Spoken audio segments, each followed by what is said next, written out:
Hey folks, another one of our chutney videos.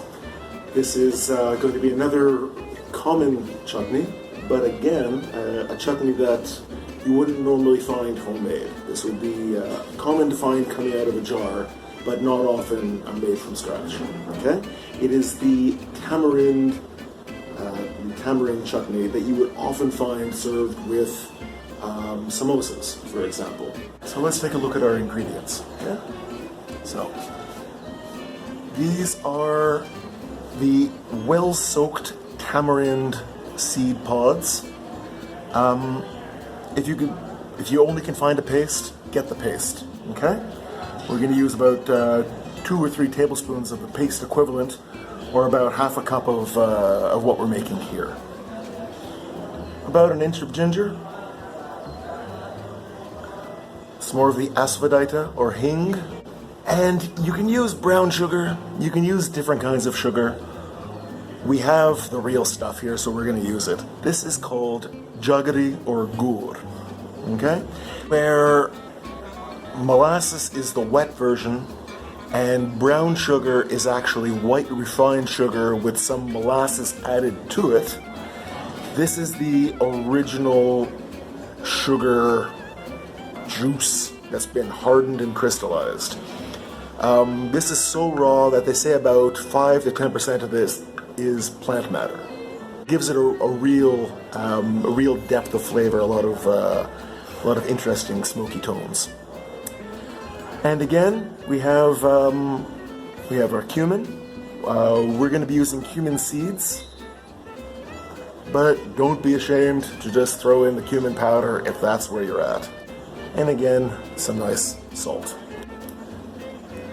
We also have the red chili powder, nice and spicy, and a nice neutral oil. Again, we're using sunflower oil because it doesn't get in the way of any flavors. So after you've soaked your tamarind overnight, gotta get the seeds and the hard seed pods out. You can see the liquid is becoming much thicker as I move my hands inside it. Everything is coming together just on its own, as I pull out all the hard bits. We're breaking up the gur so that once we eventually throw it into the pot, it will dissolve a little bit more easily.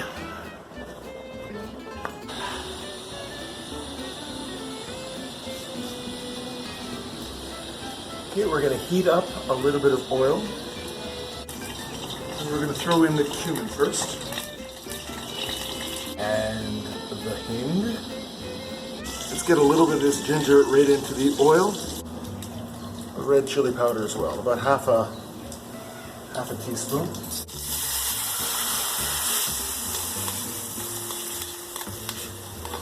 We will get the tamarind paste in there as well. So we'll cook this down for about 3 or 4 minutes like this. Just a little bit of water.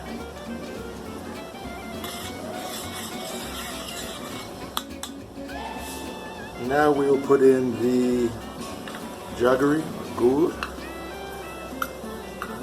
Just a 1/4 teaspoon of salt.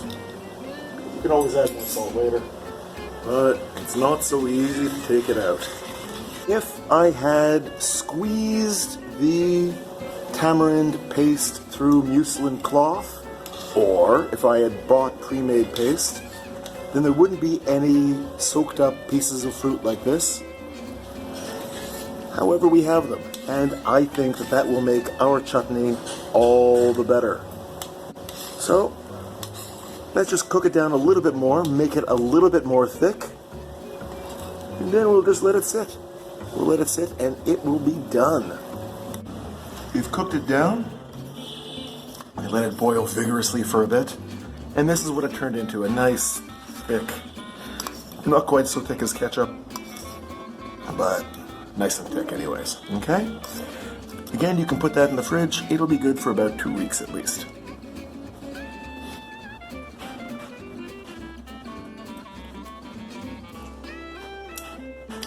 It's hot, but other than that, it's just about perfect.